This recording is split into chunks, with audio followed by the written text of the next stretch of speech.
est-ce qu'on peut avoir raison contre Dieu? Ce n'est pas possible d'avoir raison contre Dieu. Non. Il y a tellement de gens aujourd'hui, c'est un peu négatif comme titre, mais il y a beaucoup de personnes qui en veulent à Dieu. Quand ça va mal, ils mettent la faute sur Dieu. Et le texte ce matin, c'est dans Job, les chapitres 30 au chapitre 37. Et encore une fois, j'ai utilisé le français courant dans la plupart des textes bibliques de ce message aujourd'hui. On tombe en plein dans l'activité du livre de Job.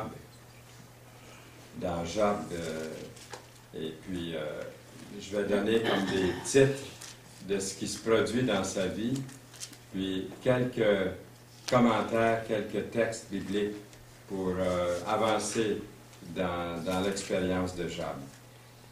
Cendre, clou, critique.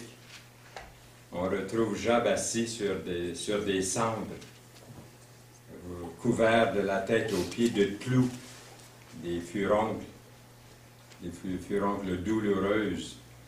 Et puis, je me souviens, quand j'étais enfant, plus jeune, mon père avait des clous de temps en temps. Je sais pas si vous savez, c'était dans le cou, c'était très douloureux.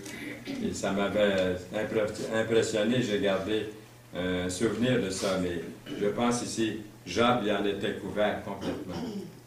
Ça devait être terrible.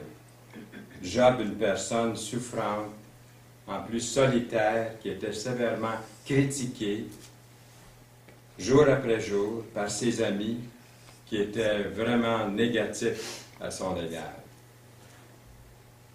L'absence de problème, pour eux, c'est que quelqu'un qui était de Dieu, les amis de Job croyaient que si tu étais de Dieu, si tu étais bon, si tu étais correct dans ta vie, tu ne devrais pas avoir de problème. Comme il y en a aujourd'hui qui pensent que être malade, c'est contre la volonté de Dieu, et puis on ne devrait pas être malade. Donc, on met beaucoup d'accent là-dessus. Et dans la parole, on voit que quelqu'un a été laissé malade à Milet. D'autres ont été malades. Paul dit à Timothée, prends un peu de vin pour ton estomac. Puis, il y avait des gens malades. Je pense aussi à Jésus quand il est allé guérir quelqu'un au puits de Siloé. Il n'a pas guéri tous ceux qui étaient autour du puits de Siloé. Il en a guéri un pour que son nom soit glorifié, puis pour que les gens puissent croire en lui. Mais on voit qu'on peut être malade, ça fait partie de notre vie. L'absence de problème. Leur critique aux trois amis de Job, eux, ils mesuraient le bonheur, puis ils mesuraient la fidélité de Dieu par l'absence de problème dans votre vie. Vous n'avez pas de problème, donc vous êtes bénis de Dieu. Et puis, ils voyaient ça de cet œil-là. Plutôt que d'avoir foi en un Dieu qui est vivant, qui n'abandonne jamais ses enfants malgré les épreuves qu'on traverse. Estimé, ridiculisé. Soit qu'on est estimé ou on est ridiculisé, la situation malheureuse de Job continuait à s'empirer. Autrefois, hautement estimé. Il avait une bonne réputation, puis il faisait beaucoup de bien. Il était comme un roi, Job, à un moment donné, dans l'administration.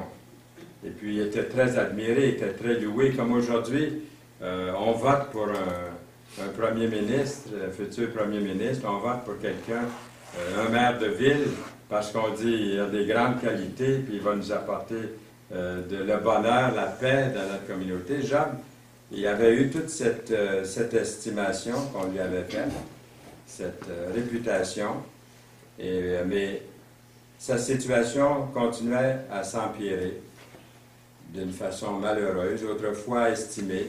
Puis là, il est évidemment devenu l'objet tout à coup du ridicule, d'une humiliation pitoyable. Puis dans le verset 10 du chapitre 30, il dit « Il me tourne le dos », en parlant de ses amis.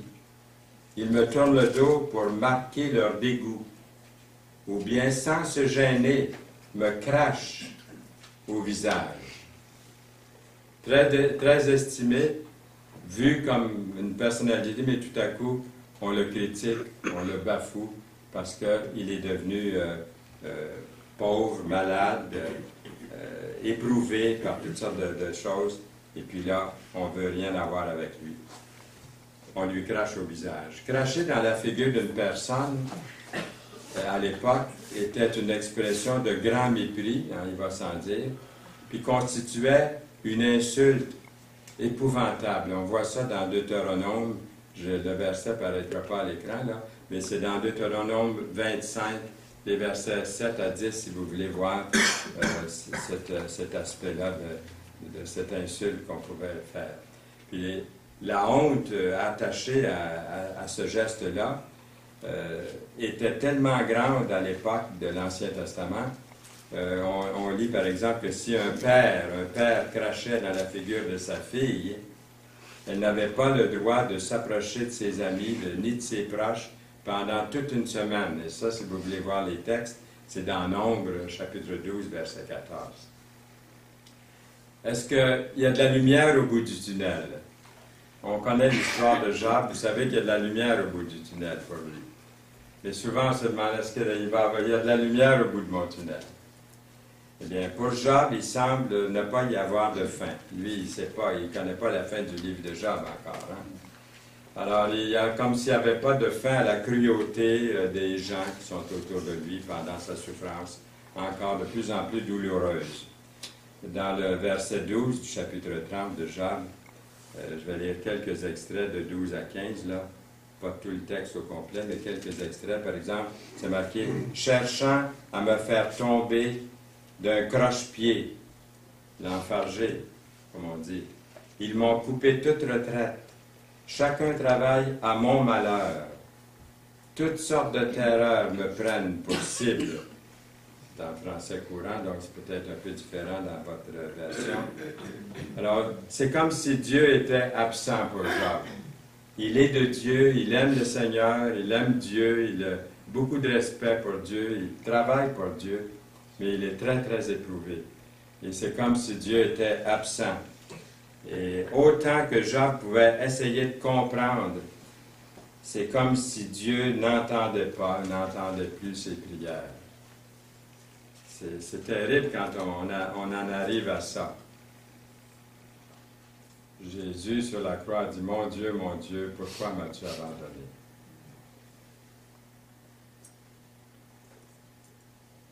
Nous, personne d'entre nous, on pourrait dire que Dieu nous a abandonnés. Lui, il a été pour nous. Mon Dieu, je t'appelle, mais tu ne réponds pas. Au verset 20, dans Job 30. Mon Dieu, je t'appelle, mais tu ne réponds pas. Il y avait cette impression-là, Dieu était toujours là pour lui. Mais il devait être rendu. On dit que quand la marée est au plus bas, qu'est-ce que c'est qui peut arriver? La seule chose qui peut arriver, elle commence à remonter. Hein? Et lui était vraiment au plus bas, là. Des douleurs intenses pour un roi. Personne dans l'histoire biblique, sauf le Seigneur Jésus-Christ, n'a souffert autant d'humiliation que Job, de douleurs si intenses. Job, lui, avait déjà occupé la position administrative de chef dans son pays, comme on a mentionné. Au verset 25 du chapitre 29 de Job, Job il dit « Je siégeais à leur tête et je montrais la route, vivant avec eux comme un roi parmi ses troupes. » Au verset 12 du chapitre 29, « Je sauvais le pauvre qui m'appelait à l'aide, et l'orphelin que personne ne secourait. » Au verset 15 et 16 de 29, « Pour l'aveugle, j'étais les yeux qui lui manquaient. Pour l'infirme, les pieds qui lui faisaient défaut. Pour les malheureux, j'étais devenu un père. » Il y avait un bon témoignage, malgré tout ce qu'il vivait là. Il continuait à être fidèle dans sa vie.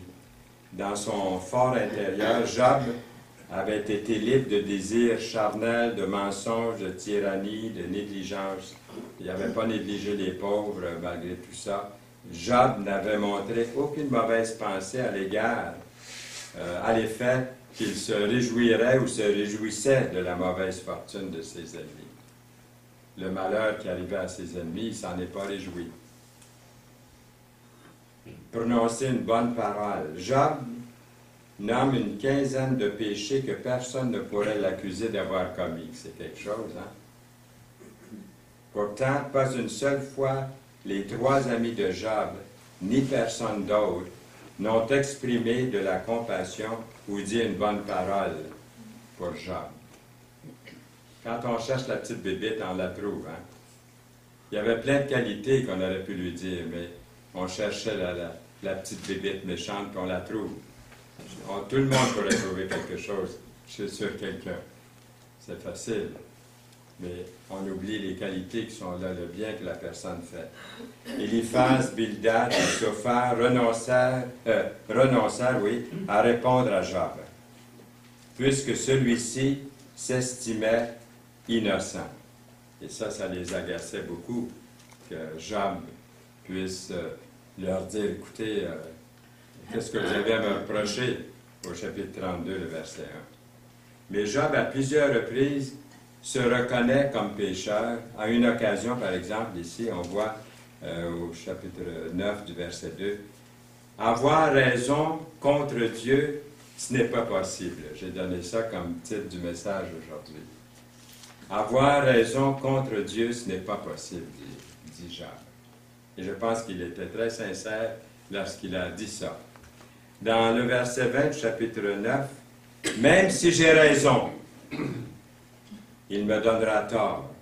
Quoi que je puisse dire, il me condamnera malgré mon innocence. » Donc, il voit que, quand même, Dieu, il connaît le cœur de Job.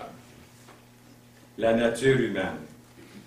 La compréhension de Job en ce qui concerne la nature pécheresse de toute l'humanité est remarquable. Job dit, « L'homme n'est rien d'autre que l'enfant de la femme.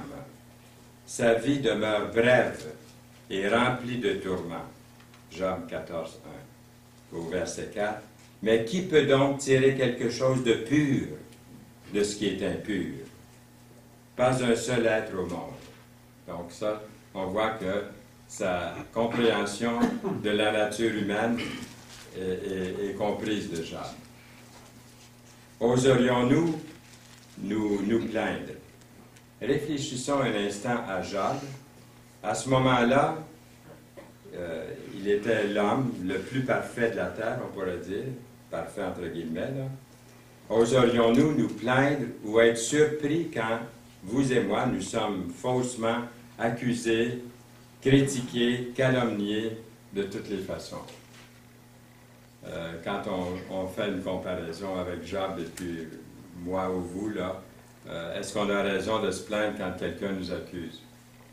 Je ne me vois pas aussi bon que Job, pour ainsi dire. Donc, je ne peux pas, quand quelqu'un me critique, même si c'est injuste, je ne suis pas encore arrivé à Job. Vous, peut-être, non? Hein? Je pense qu'on peut tous s'identifier assez facilement, sans vouloir être méchant, en étant vraiment franc avec nous-mêmes. On voit que c'est Job, il a tout fait pour essayer de démontrer à ses amis, non, écoute, regarde ce que j'ai fait, puis ce que je continue à faire, je suis innocent, vous m'accusez faussement. Mais Job, on voit par les versets qu'on vient de lire, il reconnaît que devant Dieu, il n'y a pas personne qui est complètement innocent. On est tous pécheurs, on a tous besoin du Seigneur. Il finit, quand il est intime avec Dieu, il ne peut rien cacher à Dieu. Avec ses amis, il peut leur dire, écoutez, arrêtez de m'accuser, là. Je suis meilleur que vous, il aurait pu dire. Quoi qu'il n'a pas dit ça. Oserions-nous nous plaindre? C'est ça. Ils se disent, comme des fois les gens se disent bons chrétiens, il est évident que le chrétien le plus dévoué subit souvent les pires indignations et humiliations de la part de gens irréfléchis et sans considération, même de la part de certains qui eux-mêmes se disent bons chrétiens.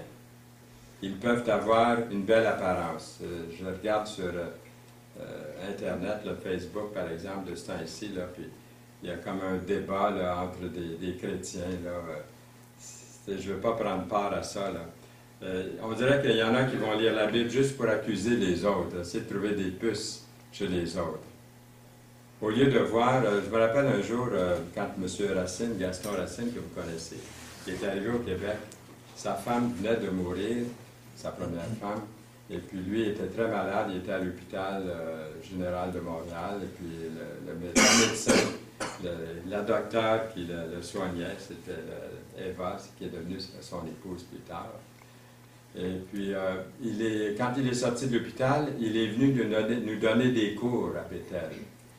Et puis, là, j'en ai profité entre les cours pour aller trouver M. Racine. Puis j'ai dit, M. Racine, j'ai appris que vous alliez prêcher dans mon assemblée. J'ai dit, oui, je vais aller faire une série de réunions. J'ai dit, manquez-les pas. Manquez-les pas. Il dit, manquez-les pas. Il dit, qu'est-ce que vous voulez dire? Ben, j'ai dit, ils ont vraiment besoin d'être exhortés, ces chrétiens-là. Leur vie, là, vraiment, là, ils ont besoin de la parole, eux autres. Là, il m'a regardé comme ça. Il dit, savez-vous, il dit, qu'est-ce que je vais donner comme série?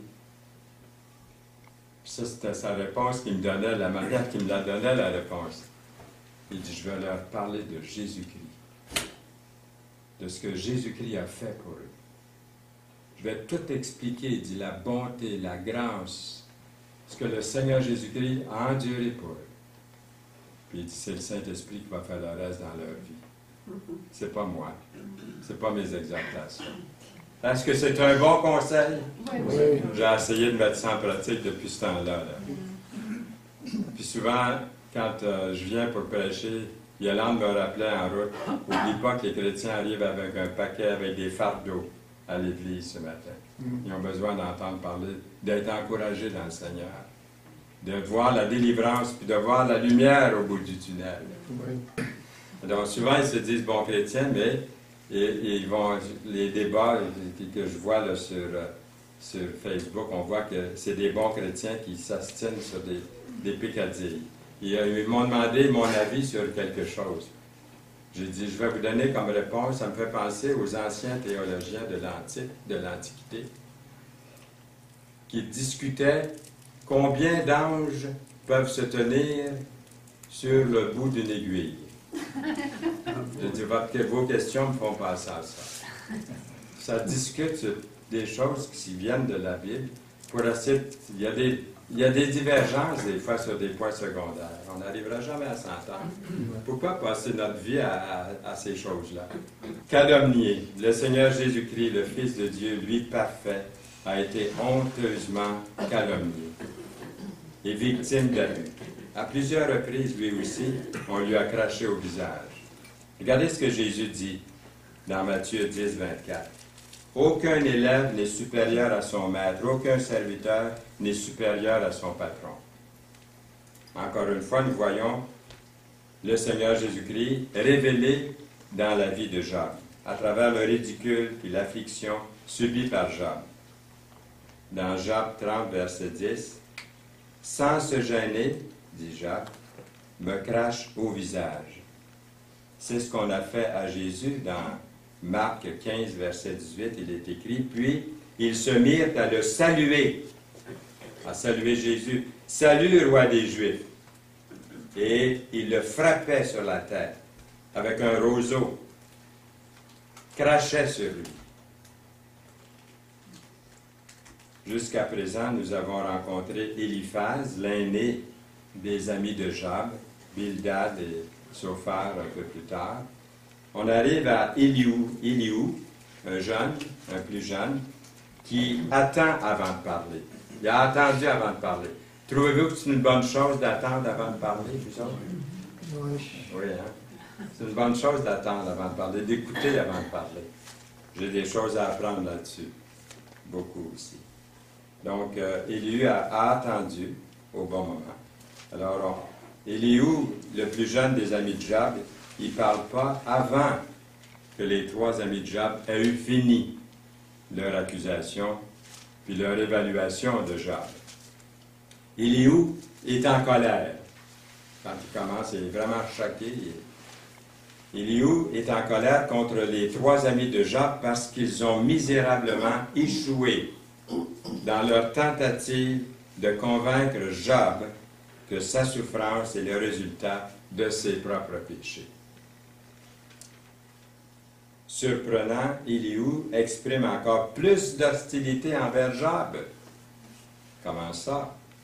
Nous lisons, chapitre 32, verset 2, « Son indignation éclata contre Job, parce que celui-ci prétendait avoir raison contre Dieu. » C'est comme ça qu'Élihu a interprété Job, quand Job s'est défendu, il défendait son innocence.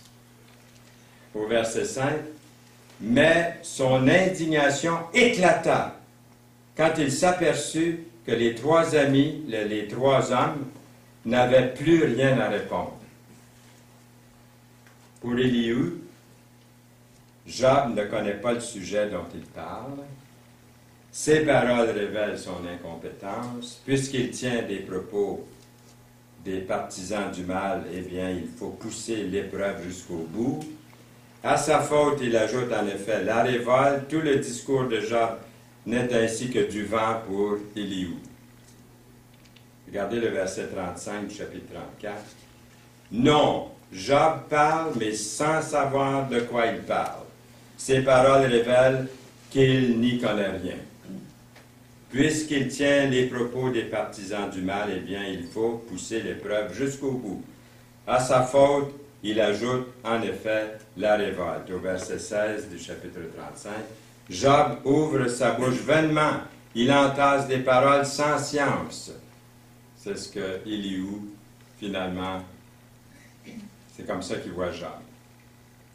Élihu, lui, c'est « je, me, moi ». On rencontre des fois comme ça, hein, des gens « je, me, moi ». Tout pivote autour de lui.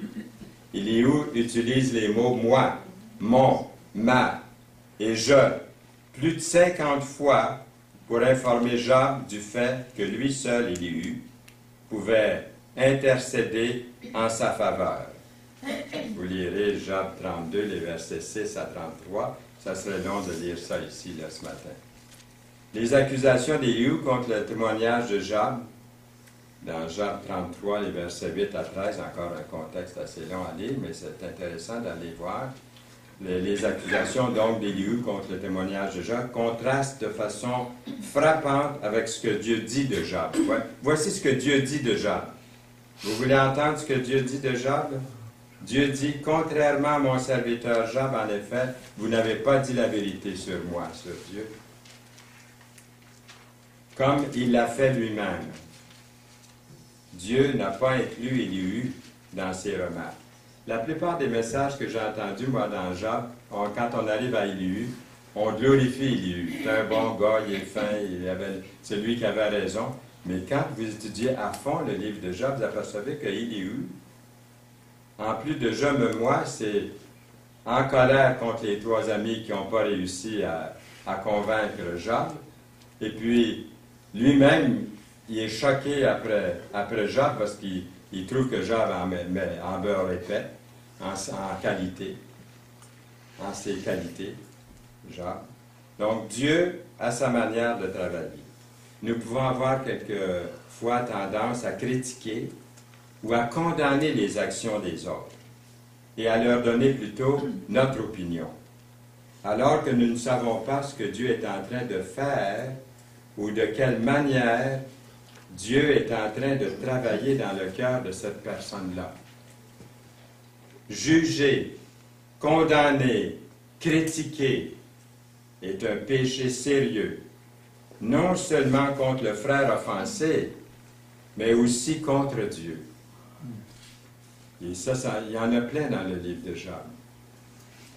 Nous lisons dans Matthieu chapitre 7, versets 1 et 2, « Ne portez de jugement contre personne, afin que Dieu ne vous juge pas non plus, car Dieu vous jugera comme vous jugez les autres. Il vous mesurera avec la mesure que vous employez pour eux. » Cette attitude de juger les autres nous prive non seulement de notre communion avec le Seigneur pendant qu'on est en train de juger les autres, mais elle nous place aussi dans une position pour être jugés par Dieu. Présumés, soupçonnés, préjugés, supposés par ses actions contre Job, Élihu présume lui aussi connaître la raison pour laquelle Dieu permet l'affliction que Job a. La parole de Dieu nous rappelle dans Romains 14, 4, « Qui es-tu? Qui es-tu pour juger le serviteur d'un autre? » Puis dans Romains 14, 10, « Mais toi, pourquoi juges-tu ton frère? Et toi, pourquoi méprises-tu ton frère? » Nous aurons tous à nous présenter devant Dieu pour être jugés par lui.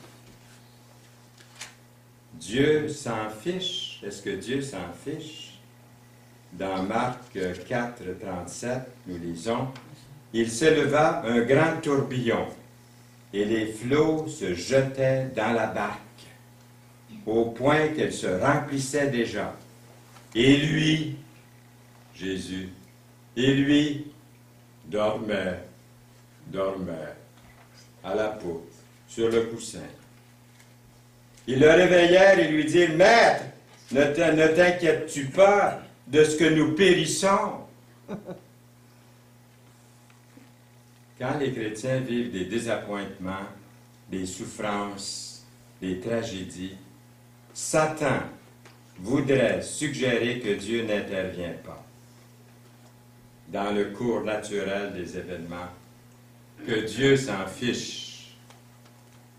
C'est ce que pense nous faire croire Satan, que nous ne sommes pas assez bons pour qu'il réponde à nos prières.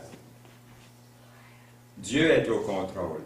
Comme résultat, nous avons tendance à devenir dépressifs. Est-ce qu'il faut douter du fait que le Seigneur contrôle chaque situation qui entre dans nos vies? Aussi mauvaise qu'elle puisse nous paraître, il veut s'en servir, Dieu, pour notre bien, pour sa gloire. Dans Romains 8, 28, il est écrit, « Nous savons que toute chose concourt au bien de ceux qui aiment Dieu, de ceux qu'il a appelés selon son plan. » Nous avons l'exemple de Joseph et ses frères dans l'Écriture. Vous aviez, nous lisons dans Genèse 50, 20, « Vous aviez voulu me faire du mal, dit Joseph à ses frères. Mais Dieu a voulu changer ce mal en bien. » Même en faisant le mal, ils n'ont pas su que finalement la volonté de Dieu se ferait pour Joseph. Il est devenu le chef de l'Égypte. Louez Dieu. N'oublions jamais les résultats glorieux qui se sont produits quand Paul et Silas ont chanté des louanges à Dieu à minuit après avoir été battus et emprisonnés à Philippe. Ils chantaient, pleins de blessures, du crachat au visage probablement eux aussi, enchaînés dans le froid avec les rats. Oh, tout n'est pas là. Les bébites. Puis qu'est-ce qu'ils font? Ils chantent. Ils chantent. Pendant les moments d'affliction personnelle, de deuil, de persécution, d'obscurité spirituelle, est-ce qu'on peut louer Dieu? Il faut louer Dieu. Pour sa présence, sa paix. Il y a un livre qui a vraiment changé ma vie en ce qui concerne la louange il y a plusieurs années. J'ai terminé de lire, il m'a été donné en cadeau. Je l'ai terminé en juin 1978, donc ça fait longtemps. Mais ça m'a fait tellement de bien. Je ne sais pas s'il existe encore, là, ce livre-là. Il y a beaucoup de bonnes choses dans le livre. C'est La puissance de la louange par Merlin Carotter. Donc, c'est un bon livre. Si jamais, peut-être qu'il est ici dans la bibliothèque, je ne sais pas. Il faudra vérifier. Mais c'est un bon livre si vous voulez prendre le titre, l'auteur, des choses comme ça. Je vais le laisser ici, vous pourrez venir le voir après. Mais ça m'a fait beaucoup de bien, la puissance de la puissance, la puissance de la louange. Dans toutes les circonstances, de pouvoir dire merci Seigneur, je te loue, je te bénis. Hein, vous avez subi un deuil épouvantable dans votre vie, une maladie, quelque chose. Là, vous allez devant le Seigneur et vous dire, Seigneur, je te loue, je ne comprends pas, puis je suis malheureux, là, je suis triste ce matin. Mon Dieu, mais tu mérites toute la louange, toute la gloire, c'est entre tes mains. Je ne connais pas l'issue. Je ne vois pas la lumière au bout du tunnel, Seigneur, mais je te loue de tout mon cœur. Est-ce qu'on peut faire ça? Est-ce que vous l'avez fait? Vous l'avez fait sûrement? Est-ce que vous l'avez tous fait? Alors, comment la dynamique spirituelle de la louange révolutionne les vies? Et le sous-titre de ce livre-là. Dans Actes 16, verset 29, « Tout tremblant de peur, le gardien se jeta aux pieds de Paul et Silas. Puis il les fit sortir et leur demanda, « Messieurs, que dois-je faire pour être sauvé? » Quelle belle question! Ça ne m'a pas été demandé souvent dans ma vie. Quelqu'un qui... Est-ce que c'est ça qui est écrit? Oui. Oui. Alors, ça n'a pas été demandé souvent directement comme ça dans ma vie. Mais quand quelqu'un vous dit, qu'est-ce que je dois faire pour être sauvé? Quelle belle question. Là, vous prenez votre Bible, puis expliquez-lui comment venir au Seigneur. Ils répondirent, qu'est-ce qu'ils répondirent? Au Seigneur Jésus. Et tu seras Sauvé. Il faudrait compliquer ça un peu, hein? Il faudrait rendre ça un peu plus difficile. Il faudrait rajouter des œuvres. Il faudrait rajouter un paquet de choses là, pour mériter un peu son ciel, après tout. Hein? Jeûner peut-être, puis faire toutes sortes de noms. Qu'est-ce que c'est qu'ils répondent? Et ça agace bien du monde. Hein? Crois au Seigneur Jésus et tu seras sauvé, et ta famille avec toi, là, par la foi. On croit que le Seigneur va sauver tous les membres de notre famille. Puis, il y a la repentance. Lui, il avait la repentance. Là. Quand il dit, là, il les fait sortir, puis que dois-je faire? Ça, c'était sa repentance. Il reconnaît qu'il est impuissant, les portes de prison sont ouvertes, et puis, tu sais, Dieu est sage. Notre intelligence restreinte ne peut pas comprendre la perfection de l'amour de Dieu, mais nous pouvons compter sur le fait qu'il est infiniment sage et qu'il fait tout pour notre bien ultime. J'aimerais ici parler, ici presque en terminant, là, George Muller. Vous connaissez George Muller, la biographie, peut-être vous l'avez lu, c'est un évangéliste chrétien. Des assemblées de frères, comme nos assemblées, là, comme notre assemblée ici. Il y a de 1805 à 1898, sa vie. Il était directeur de l'orphelinat Ashley Down à Bristol, en Angleterre. Puis dans sa vie, il a pris en charge environ 18 500 orphelins. Il était bien connu pour avoir fourni une éducation aux enfants sous sa garde, au point où il a été accusé d'élever les pauvres au-dessus de leur situation naturelle dans la vie, comme s'il ne fallait pas aider les pauvres. Hein. Laissez-les tels qu'ils sont, là, les autres, c'est naturel pour eux autres. Bon. Il a également créé 117 écoles qui ont offert une éducation chrétienne à plus de 120 000 enfants, dont un grand nombre d'entre eux étaient orphelins. J'ai pris les renseignements, comme vous voyez, dans Wikipédia, vous connaissez ça, l'encyclopédie libre sur Internet. George Muller a construit de nombreux orphelinats à Ashley Down en Angleterre sans salaire personnel. Nous en savons un peu quelque chose.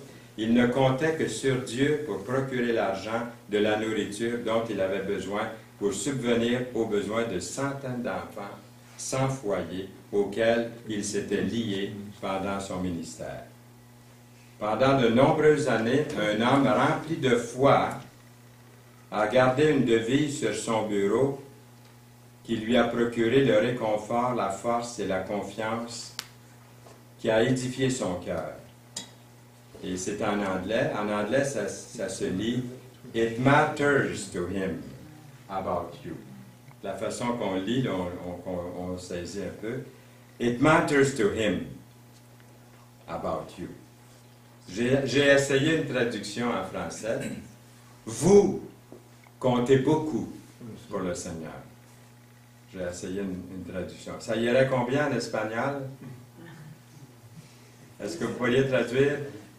It matters to him about you. It matters to him about you.